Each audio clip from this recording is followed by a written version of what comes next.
जन अधिकार पार्टी के राष्ट्रीय अध्यक्ष राजेश रंजन उर्फ पप्पू यादव द्वारा आरा में प्रेस कॉन्फ्रेंस किया गया। उन्होंने कहा कि भोजपुर जिला के बरहरा विधानसभा के कृष्णगढ़ नगर थाना के अंतर्गत बभनगावा मुखिया पति मुन्ना यादव की हत्या के प्रति शोक संवेदना व्यक्त किया। उन्होंने सरकार से हत्यारों को कड़ी से कड़ी सजा देने की मांग की ताकि भविष्य में राजनीतिक हत्याओं पर रोक लगे। प्रेस कॉन्फ्रेंस में शामिल लोगों में पूर्व विधायक भाई दिनेश, डॉक्टर बबन यादव, डॉक्टर ब्रजेश कुमार सिंह, जिला अध्यक्ष आशुतोष सिंह, रघुपति यादव, मोहम्मद एहरार, सुजीत कुशवाहा, राम तपस्या यादव, संतोष कुमार, शशि यादव, सनोज चौधरी आदि लोग शामिल थे। ब्यूरो रिपोर्ट, बिहार दर्शन। लास्ट है क्या? यहाँ हम 3-4 हत्या में आए। आप कभी शूटर तो फिर मरवाने वाला नहीं, मरवाने वाला तो शूटर नहीं, और फिर उसका जेल से ही वो तहसीली वसूली करता है। जेल से आप उसके बाद नंगा नाच करता है। कोई जब आप गवर्नमेंट को प्रोसेस नहीं है एसपीडी ट्रायल करने का और नेता और दोनों का नेक्सस कंप्लीट रूप से मिलता हो, और ये सोसाइटी 47, 56 गांजा दारू अफीम वाले कोई आरा का मतलब क्या है? जमीन लुटेरा, दलाल, कंप्लीट नेता जमीन के दलाली में लगा हुआ है, दूसरे के जमीनों पर गिद्ध दृष्टि रखता है। यहां से लेके पटना तक के नेता आरा के जमीनों पर गिद्ध दृष्टि रखता है। आप दूसरे की जमीन हड़पते रहिएगा, और कोई माँ बाप नहीं है, पूरा का पूरा है, ऊपर से नीचे तक सबके सब मिले हुए रहते हैं। आम आदमी की सुरक्षा कब होगी? और क्या 4 व्यक्ति ही सुरक्षित रहेगा इस कंट्री में, इस स्टेट में? नेता, पदाधिकारी, माफिया, अपराधी और जज, ये 4 आदमी ही सुरक्षित रहेंगे। थोड़ा मोड़ा पत्रकार, ये 5 आदमी सुरक्षित रहेंगे, और कोई सुरक्षित ना रहे इस बिहार में। मिडिल क्लास को जीने का राइट नहीं है, कॉमन मैन को जीने का राइट नहीं है, गरीब को जीने का राइट नहीं है।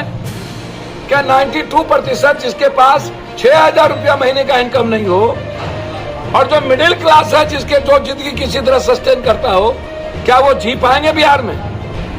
क्या उनका कोई रेस्पेक्ट है? उनके लिए कोई कानून है? क्या उनके लिए डेमोक्रेसी है? मुझे तो नहीं लगता। आरा का मतलब हो गया है, इस इलाके का मतलब है कि जितना बड़ा माफिया, और उस माफिया को by protected community and caste society अपने माफिया को प्रोटेक्ट करती है। आप कहां से जस्टिस कर पाइएगा? और उसको अपना हीरो माना लेता है। बालू, शराब, जमीन, गांजा जो मनाता है करो, उसके बाद नेता बन जाओ। अभी एक बालू माफिया को एमएलसी बना दिया आप लोग। अब वो एजुकेशन की पाठ पढ़ाएगा। किसी 47 वाले को मंत्री बना दीजिए। सुबह बाजा तब बाजा, चलनियों बाजा। अरे ये बीजेपी वाले शीशे के घर में रह के पत्थर बोल फेंकता है, चित भी मेरी, पट भी मेरी। कोई बोलेगा अपराध में। अब यहाँ की घटना, मुखिया जी की घटना, भाई घटना के पीछे कोई कारण होनी चाहिए ना। मौत के पीछे कोई कारण होगी ना, परिस्थितियां कोई होगा, सर्कमस्टांसेस होंगे या नहीं। Without circumstances any of body, कोई आता है शूट, कोई आता है शूट, छोटी घटना घटी शूट, किसी ने 5,000 दिया मार दो, किसी ने 10,000 दिया मार दो, और उसके बाद वो बड़का नेता बन के निकलता है। और सारे थाना से लेके डीएसपी तक ये बालू के वसूली में लगे रहते हैं, जमीन की वसूली में। सबसे ज्यादा जमीन और बालू का वसूली तो यही होती है। आप एसपीडी ट्रायल होगा नहीं, फांसी होगी नहीं, गोली मारोगे नहीं। अपराधी अपराधी होता है, जात के आधार पर गोली चलाने का कोई मीनिंग नहीं है, और कास्ट के आधार पर जाति का मूल्यांकन नहीं किया जा सकता है। घटना घटी है, जा रहे हैं हम तो उसी दिन सबसे बातचीत किए। क्या लगता है? कल हम आरा में थे, कल हम जहानाबाद में थे जहां फिरोज को मार दिया। उसके बाद पहले एक लौता बेटा था सतेंद्र, उसको गोली मार दिया। तो अभी शहीद जो हुए वहां हम गए थे, अरे भाई शहीद को कम से कम 1 करोड़ रुपया तो दीजिए नीतीश जी, और उसकी एक मूर्ति की अनावरण तो हो, एक बच्चे को नौकरी तो मिले।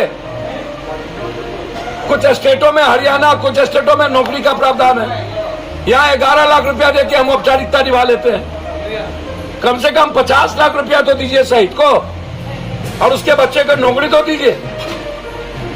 और दूसरी सबसे बड़ी बात यह है कि आरा सुरक्षित कब होगा? हमाम में सब नंगे, एमएलए एमपी से लेके सब हम में, तो कब सुरक्षित होगा?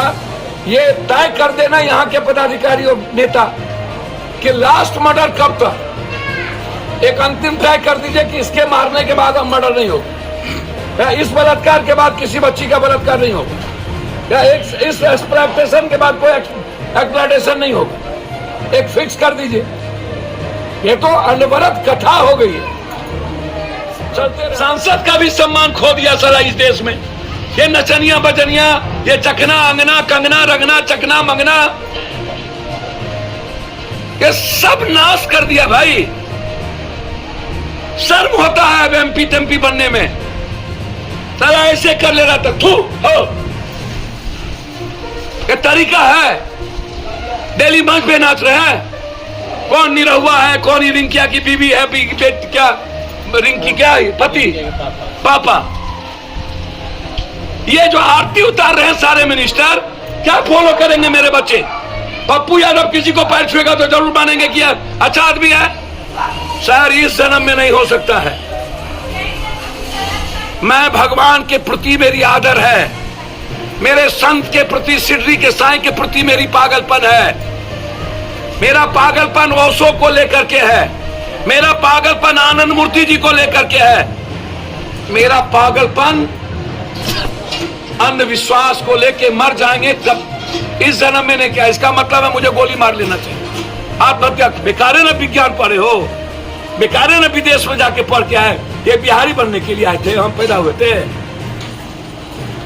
हाँ, ये गरीबी जितना ज्यादा है और बेरोजगारी बिहार में उतना दुनिया में कहीं नहीं ना है, इसलिए ना फायदा उठा लेते हो। और जो लोग इसको लाए हैं ना, उसको बोलो सीएम की बेटी, सीएम का बेटा, सीएम की बीवी, पीएम का खानदान, एमपी एमएलए का बेटी बीवी, मंत्री का बेटी बीवी को पहले क्रस्ट में नंगा 10 किलोमीटर चलाए, तब दलित, पासी, दुनिया, चंदमंसी, शाह, कलवार, राम जोड़ा चौराहा सोलहा। इससे जो इसका सबसे बुरा हाल किसी का भारत में होगा ना, आसाराम तो बुढ़ारी में न जेल गए हैं, राम रहीम अब न जेल जाएंगे, इसी उम्र में जेल जाएगा। आप चिंता ना करिए। और मैं नीतीश कुमार जी से आग्रह करूंगा कि संविधान ऊपर है। मैं देश के हर लोगों से आग्रह करूंगा कि वो कर्मयोगी बने, कर्तव्यों के पथ पे चले, अंधविश्वास का सहारा ना लें। और जो बुद्ध को, कबीर को मानने वाले लोग हैं, I am the completely surrender Kabir.